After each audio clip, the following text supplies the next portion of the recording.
আল্লাহর নবী সাল্লাল্লাহু আলাইহি ওয়াসাল্লাম বলেন আমি যখন মিরাজে গেলাম, মিরাজে যাওয়ার পরে আমাকে যখন জাহান্নাম ভ্রমণ করানো হয়, আমি নবী জাহান্নামে বেশিরভাগ নারীদেরকে জ্বলতে দেখেছি। নারীরা অধঃপতনে জাহান্নামে জ্বলতেছে। একটা নারীকে দেখি তার পর বলে আপনার ঝুলানো আছে, দাও দাও দাও আগুন জ্বলতেছে। আব্বা আমার সোনা মানিকেরা পৃথিবীর জমিনে নবী আব্বাজি আমার ভেরে ভেরে তাদেরকে আপনার কেন ঝুলানো আছে, চিৎকার মেরে মেরে কাঁদেন। প্রিয় নবী সাল্লাল্লাহু আলাইহি ওয়াসাল্লাম বলে এদের এই আওয়াজটা হয় কেন, এদের এভাবে কষ্ট দেওয়া হয় কেন, এদের এমন করে কষ্ট দেওয়া হয় কেন? সঙ্গে সঙ্গে বলা হয়েছে এই নারী এমন ছিল দুনিয়ায় যার জবান দ্বারাতে তার স্বামী প্রতি এমন অত্যাচার করত। স্বামী ভালো ছিল না, শ্বশুর ভালো ছিল না, শাশুড়ি ভালো ছিল না, যার জবানে সদা সর্বদা এমন চিৎকার করে কথা বলতো, মনে ব্যথা দিয়ে কথা বলতো। আল্লাহর হাবিব সহিহ বুখারী শরীফের ভিতরে জানিয়েছে মুসলমান তিনি যার জবান দিয়ে হাত দিয়ে কোন মুসলমান কষ্ট না পায়। সহিহ বুখারীর হাদিস, জবান দিয়ে হাত কষ্ট পায় না, যার দ্বারা সেই ব্যক্তি মুসলমান। কি বুঝলেন? স্ত্রীর কথা শুনে স্বামী অসন্তুষ্ট, শ্বশুর অসন্তুষ্ট, শাশুড়ি ভালো ভালো পায় না, সব সময় অশান্তি লেগে আছে। ও আমার জননী মায়েরা, কোন নারী যদি তার স্বামীর সঙ্গে ঝগড়া করে, প্রিয় নবী হাদিস শরীফে বর্ণনা করে রব্বে কারীম জানিয়েছেন যদি আল্লাহ পাকের পরে অন্য কাউকে সেজদার হুকুম দিতেন, আল্লাহ পাক জানিয়ে দিতেন প্রত্যেক নারী তোমরা তোমাদের স্বামীকে সেজদা করো। আল্লাহ ব্যতীত যেহেতু অন্য কাউকে সেজদা করা জায়েজ নয়, এই কারণবশত কোন নারী তোমরা আল্লাহ ছাড়া কাউকে সেজদা করবে না, কোন মানুষ সেজদা করবে না। ভেবে দেখুন মায়েরা, স্বামীর মর্যাদা কত। সেজদার হুকুম হলে নারীদেরকে স্বামীর সেজদার হুকুম দেওয়া হতো। ও জননী, ওই স্বামীর প্রতি তোমার মায়া নাই? খালাতো ভাই বাড়ি আসলে গল্প করা যায়, মামাতো ভাই বাড়ি আসলে গল্প করা যায়, স্বামী সন্তানের বাপ যদি বাড়ি আসে মেকে যায়। শুটিং শাটিং কাদে মেরে মেরে পিনার হুকিং খায় খাইয়েছে ধেনা থেকে একটা ব্যাগ, এক খেজুর বোনা বসন্ত করে যুবক ঘুরে ঘুরে আমার দিকে দেখ, লাম খালি বিম খালি নুনের পেটে এক নকনা, ওরম ফাকারিং দলা খালি কপালেতে এক নকনা। এ কত বড় বিহায়া, এই মায়ের পেটে যখন আশিকি আল্লাহ জন্ম নিতে পারে না।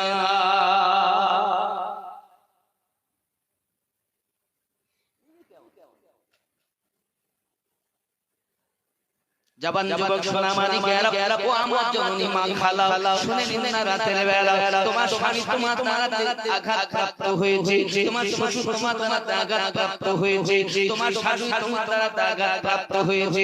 তুমি কি জানো আমি আর শাশুড়ির প্রতি কত সুন্দর ব্যবহার করতে হয়? ছোট্ট একটা স্যাম্পল আমি আপনাদের কাছে তুলব। আল্লাহর নবী সাল্লাল্লাহু আলাইহি ওয়াসাল্লাম তার বিবি খাদিজাতুল কুবরা রাদিয়াল্লাহু তাআলা আনহাকে বলবেন, ওগো বিবি খাদিজা, আমার মা আমার বাড়িতে আসতে চাই, বলো আমি আমার মাকে আজকে অর্ডার দেব। আল্লাহর হাবিবকে ডাক দিয়ে বলে, ইয়া রাসূলুল্লাহ সাল্লাল্লাহু আলাইহি ওয়াসাল্লাম, আমার মনের আশা আপনার মাকে একটু ডাকুন, আমি খাদিজা শেষ বয়সে তার খেদমত করতে চাই। আর আজ শাশুড়ির সঙ্গে বৌমা কথা বলে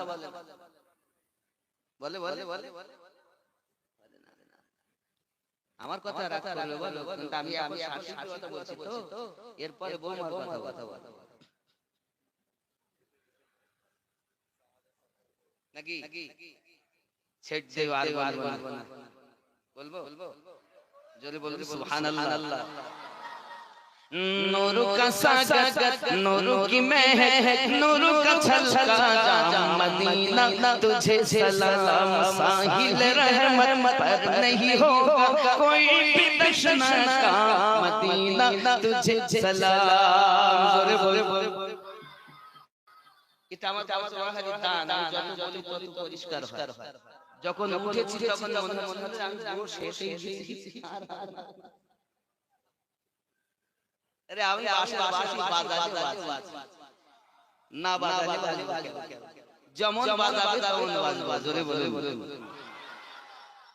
नूर का सागर नूर की महक नूर का छलका मदीना तुझे सलाम साहिल रहमत पर नहीं होगा कोई भी तशना मदीना तुझे सलाम शहर नबी का हर दर्रा सूरज को आज दिखाता है उस्मत पे इतराता है उस्मत पे इतराता है प्यार नबी की सदक़त मिला उनको हसीन मदीना तुझे सलाम नूर का सागर नूर की महक नूर का छलका मदीना तुझे सलाम सूरत भी कुरानी है सीरत भी कुरानी है क्या चेहरा नूरानी है क्या चेहरा नूरानी है सूरत भी कुरानी है सीरत भी कुरानी है क्या चेहरा नूरानी है हो कि नमाज इश्क़ मुकम्मल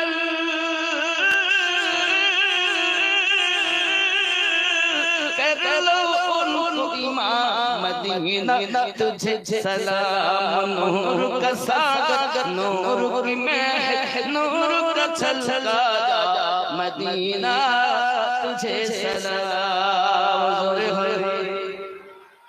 रोज महशर का वो सूरज हमको क्या जलाएगा खुद ही डूबाएगा खुद ही डूब जाएगा प्यार नबी के दामन में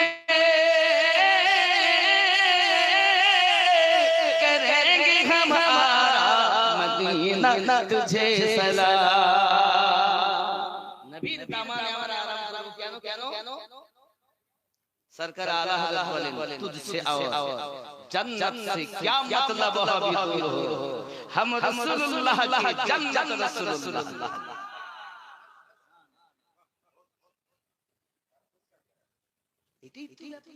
আমরা নবীওয়ালা মুসলমান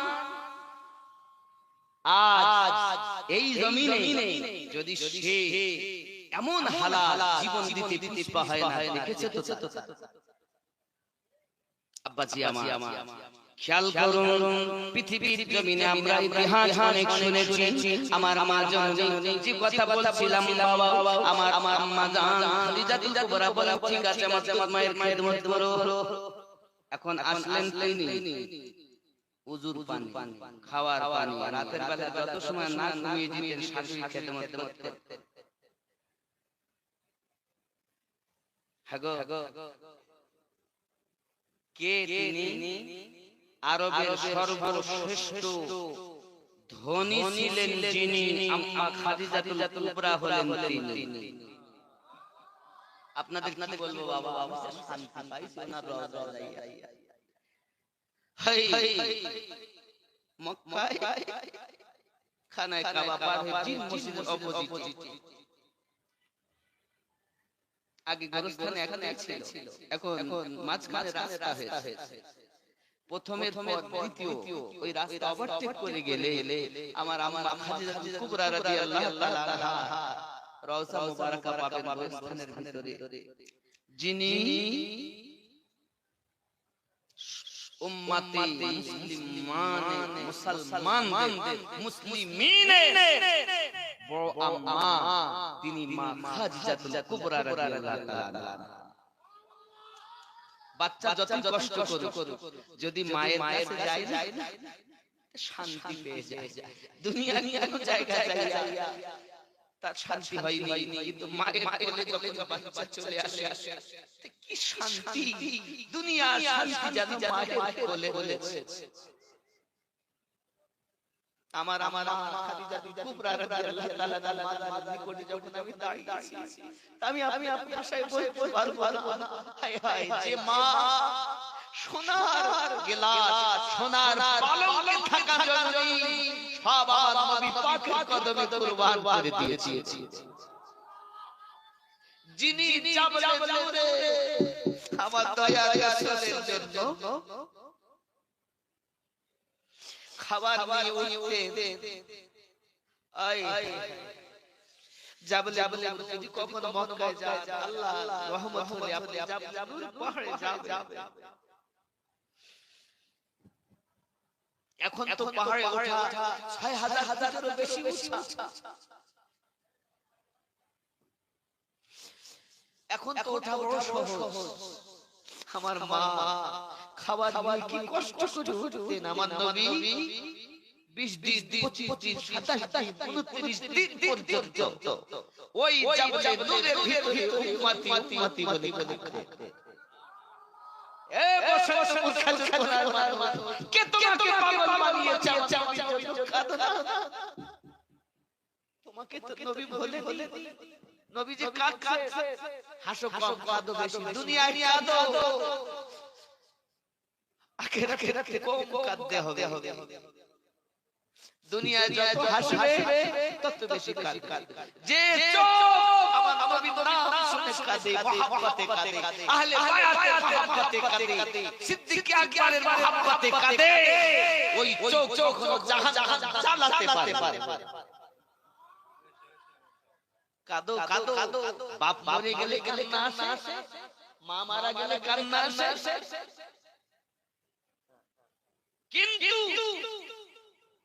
তোমার কান্না আসে না, তোমার চোখে পানি থাকে না কেন? এত নিষ্ঠুর হলে কি করে?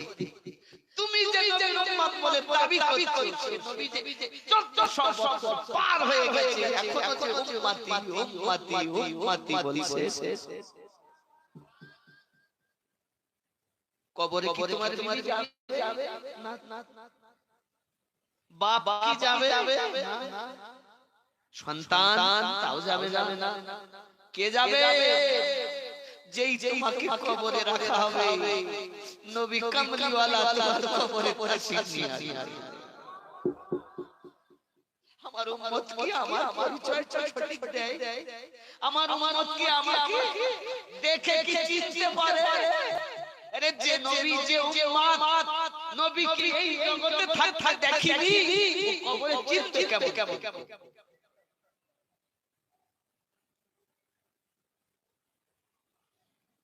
চিনবে কেমন করে?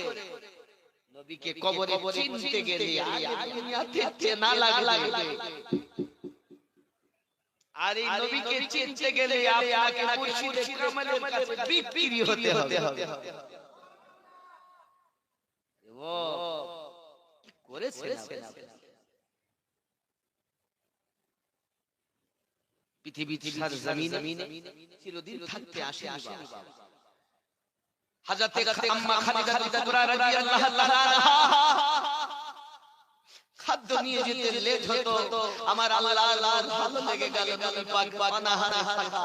আল্লাহ পাক বলেন হাবিব পানাহারে থাকতে না জাবলে নূরে আমি আর উম্মতের জন্য এক মাসের রোজা ফরজ করে দিই। আরে নবী পাক খুদা হালা দেখে ভালোবাসায় আল্লাহ পাক আল্লাহ তাআলা তার বান্দা বান্দির জন্য রোজা ফরজ করেছে। আমার বান্দি আমার হাবিব আঁখে জ্বালিয়ে নূরে তোমাদের জন্য কেঁদেছে, তোমাদের পেটে খাদ্য থাকবে না, আমার নবী জাবলে নূরে কান্নার কথা স্মরণ করুন। একবার করেছি, খালি উলামায়ে কেরাম বলেন রোজা আমাদের জন্য ফরজ। কেন ফরজ হলো? নবীর জন্য রোজা ফরজ হয়েছে, রাসূলের ওসিলা আমরা পেয়েছি। হায় হায় হায়, খাদিজাতুল কুবরা রাদিয়াল্লাহু তাআলা আনহা শাশুড়ি আম্মার খেদমত করেছেন। হঠাৎ হায় আমার হালিমাতুস সাদিয়া রাদিয়াল্লাহু তাআলা আসার কথা বলতে আসছে, আমার নবী সাহাবী রাসূলদেরকে নিয়ে বসে আছে, হঠাৎ একজন বৃদ্ধা মহিলা আপনার আসছে, লাঠি ঠুক ঠুক ঠুক ঠুক করে তায়েবা নগর, আমি তায়েবা নগর গিয়েছি। হায় ঠুক ঠুক করে আসছেন, নবী পাক দেখে উঠে দাঁড়িয়ে গেছে, সঙ্গে সঙ্গে রুমালটা বিছিয়ে দিয়েছেন। আর সেই বৃদ্ধা মহিলা পায়ে ময়লা, লাঠি ঠুক করতে করতে আমার নবীর রুমালের উপর দিয়ে হেঁটে হেঁটে আসছেন। সাহাবী রাসূল বলছে, সাহাবী বলছে, কে এই যার জন্য দোজাহানের বাদশা দাঁড়িয়ে গেলেন?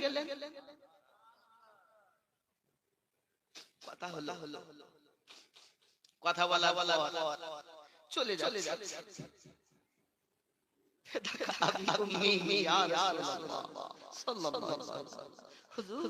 আব্বা মা আমার কদমে কুরবান, আপনি বলুন ইনি কে? যার জন্য আপনি উঠে দাঁড়িয়ে গেছেন, চলে যাচ্ছেন, তাও তার ওঠার আগে আপনি উঠে দাঁড়িয়ে গেছেন। আমার নবী বলেন, আমার মা, আমি নবী বেশি পান করতে পারি, আমি নবী যা খায়ে মানুষ হয়েছি, সেই দুধ মা হালি সাদিয়া হলেন। আমি আপনাদের বলতে চাই, ও বসন্ত যুবকরা, আমার দয়াল নবী যদি দুধ মায়ের জন্য এত আদব করতে পারে, আর তোমার নিজের মা তোমার কাছে লজ্জিত, তোমার মা তোমার কাছে অপমানিত কেন? তোমার মা তোমার কাছে ভাত হয় না কেন? তুমি তোমার মাকে খেদমত করো না কেন? আজ আমার দয়াল নবী যদি মাকে এমন খেদমত করতে পারেন, তো আমরা গর্ভধারিণী মাকে কতটা খেদমত করব? সাহাবী রাসূল বলেন, হুজুর জান্নাত কোথায়? আমার নবী বলেন, দুনিয়ায় সবথেকে বেশি হক হলো তোমার মায়ের। হুজুর তার মায়ের, তার মা, তারপর পিতা, তিনবার মায়ের কথা বলেছেন নবী। জানাতে চেয়েছেন মায়ের কদমের নিচে জান্নাত, বাপ জান্নাতের দরওয়াজা। কত বাপ বৃদ্ধাশ্রমে আছে, এই যে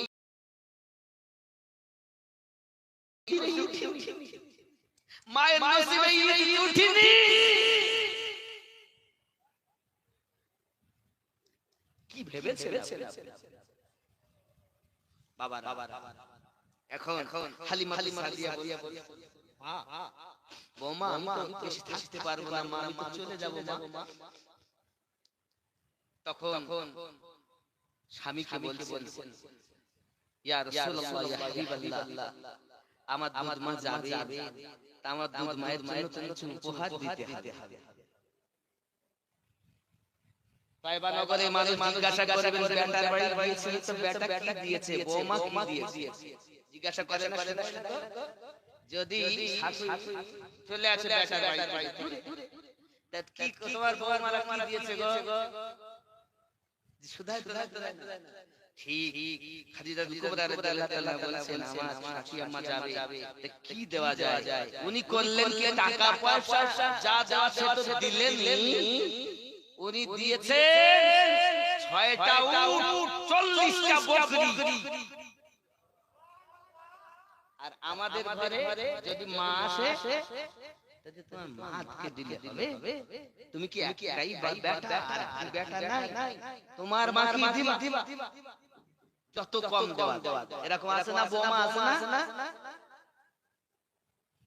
চলো তাহলে আমি বোঝাতে চাইলাম, রাসূল পাক সাল্লাল্লাহু আলাইহি ওয়াসাল্লামের স্ত্রী আমাদের আম্মা শাশুড়ি মাকে এমন করে খেদমত করেছে।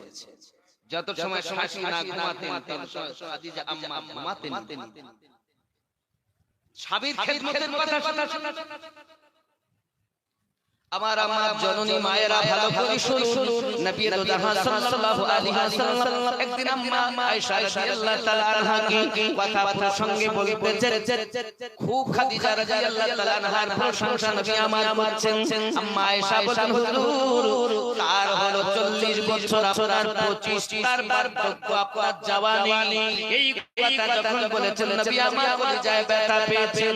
সঙ্গে সঙ্গে বলতেন, আয়েশা তুমি আমার খাদিজাকে বৃদ্ধা বলবে না, কারণ তোমরা আমার সুখের সময়ের বিবি আর আমার খাদিজা হলো দুঃখের সময়ের বিবি।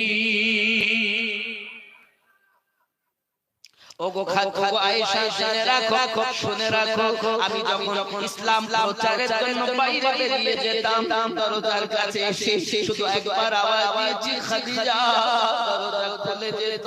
আবার চলে গেলাম বাইরে, এসেছি আওয়াজ দিয়েছি রাতের বেলা, নিশিরাতে, খাদিজা দরজা খুলে যেত। আমি বলি, আয়ে খাদিজা তুমি কি বিছানায় ঘুমাও না? হাত দুটি জড়ো করে আমাকে বলেছিলেন, ওগো আল্লাহর হাবিব, ইসলাম প্রচারে বাইরে বার হয়ে যাও, আপনি কখন আসবেন কোনো গ্যারান্টি নাই। আমি যদি বিছানায় শুয়ে যাই তাহলে আমার চোখে বেশি ঘুম এসে যাবে, আপনি আমাকে ডাকবেন, আমার মাঝে যদি দেরি হয় আল্লাহ পাওয়া যাবে না। নবী গো, তাই আপনার ভালোবাসা দরজায় হেলা দিয়ে ঘুমাইতাম, যেই এসে আপনি খাদিজা বলতেন ওমনি দরজা খুলে দিতাম। এ ছিল স্বামী। আর আমাদের স্বামীরা যদি রাত 10টার সময় এসে বলে, কই গো শরীরটা ভালো লাগছে না, ভাত খাও না, রুটি বানিয়ে দাও না, ওখানে আটা আছে আর ওই চুল তৈরি খাও। ভালোবাসা আমার জওয়ান যুবক সোনামণি, খালাতো ভাই, মামাতো ভাই, গল্প করলে কোনো দোষ নাই। আমি দিন ভাস বাসওয়ালা কন্ট্রাক্টর ভাই নাকি টোটোওয়ালা, তার কোনো অসুবিধা নাই। দেখলি হুজুর আমরা দুঃখ রাগ মনে কিছু বলতে না, ওরা বলতে না। আচ্ছা বলে ছোট ভাইয়ের বউ বড় ভাইয়ের নাম কি? ভাসুর ভাই তো বড় ভাই, তো ভাসুরের নাম জানে না, লজ্জায় ধরে না, তো মনে করছে মন মিলে দাঁড়িয়ে আছে, ওরা সব বোঝে না। নাম আমরা সব লজ্জায় বলতে পারি। এখন আমি আপনাদেরকে বলবো, জননী আপনি যদি আমার নবী পাক সাল্লাল্লাহু আলাইহি ওয়াসাল্লাম বলেন, আমি আরেকটু এগিয়ে গেলাম, যাওয়ার পরে দেখি স্তনের সঙ্গে বাপ্পা ঝুলানো আছে জাহান্নামের ভিতরে, দাও দাও করে তার দেহে আগুন জ্বলছে, তার স্তনের সঙ্গে ঝুলানো আছে। জিজ্ঞাসা করে কিসের অপরাধ? সঙ্গে সঙ্গে বলা হয় এরা ছিল পরক্রিয়া নারী, নিজের স্বামী থাকার সত্ত্বেও অপরের সঙ্গে পরক্রিয়া করত, যার কারণবশত তাদের স্তনের সঙ্গে টানানো রয়েছে জাহান্নামে, দাও দাও করে আগুন জ্বলছে। বলি আমার জননী মায়েরা ভালো করে শুনে রাখুন, আল্লাহর হাবিব সাল্লাল্লাহু আলাইহি ওয়াসাল্লাম বলেন, এই অবস্থা আপনার জাহান্নামের ভিতরে চলছে, স্বামী থাকার পরও অপরের সঙ্গে পরক্রিয়া, কখনো মোবাইলের মাধ্যমে প্রেমের গল্প, স্বামী নাই, কাজ করে গেছে কেরালা, গল্প অনেক আসো না, কি ব্যাপার শুধু স্বামী ফোন করলে কি ঘন স্বামীর সঙ্গে গল্প হয়, কিন্তু কত বন্ধুর সাথে গল্প। ও সুবহানাল্লাহ, ওরে বাবা, কবর ভাঙা মাটি, ওটা টানে আমি শেষ, টেনে বলতেছি আপনাদের মা সুস্থ হইলে হয়তো বলতাম, এই যে গজলটা আপনারা বলতে বলেছেন, ওগো আমার কবর ভাঙা মাটি, তাই তো খুব খুব টানের গজল তো বেশি টান দিতে পারবো না ছোট যত দিতাম 3 আলি তো দেব 1 আলি নাকি বলে গানে বুঝেছি সব অসুবিধা নাই এখন ইমামকে মসজিদে আপনি মাশাআল্লাহ মাশাআল্লাহ আমি এর আগে ছিলাম পাই খালি ছিল আমাদের এর আগে ছিল মাওলানা মোহাম্মদ নূর মোহাম্মদ সাহেব আমাদের হাজী জৈনুদ্দিন সাহেবের নাকি আল্লাহ হেফাজত করুক আমার মহব্বতের এলাকা একটু সেইভাবে এদেরকে নিয়ে থাকবে বলে বলে না বেশি যাতে এরা ভালো বুঝতে পারে এইভাবে শিক্ষা দেওয়ার দায়িত্ব ইমাম সাহেব ইমামকে ভালোবাসবে ইমামের উপরে কখনো কথা বলবে ঠিক আছে না ইনশাআল্লাহ ইমামের উপরে কথা বলতে নাই বিয়াদবি হয় শুধু একটুখানি ইশারা দিয়ে আমি বিস্তারিত ইমামের সম্মান বলবো না ধরেন আসরের নামাজ পড়েন না অনেক সময় আসরের নামাজ কিবলা মুখ বসেন তো মানে নবী পাকের রওজা ফিরে বসেন তো ইমাম সাহেব বসেন না ফজরের পরে 5 ওয়াক্ত আমরা বসি তারপর আসরের পর একটু সময়টা বেশি নেওয়া হয় ফজরের পরে বেশি তারপর বেশি সময় নেওয়া হয় কারণ আসরের পরে বেশি দেরি হচ্ছে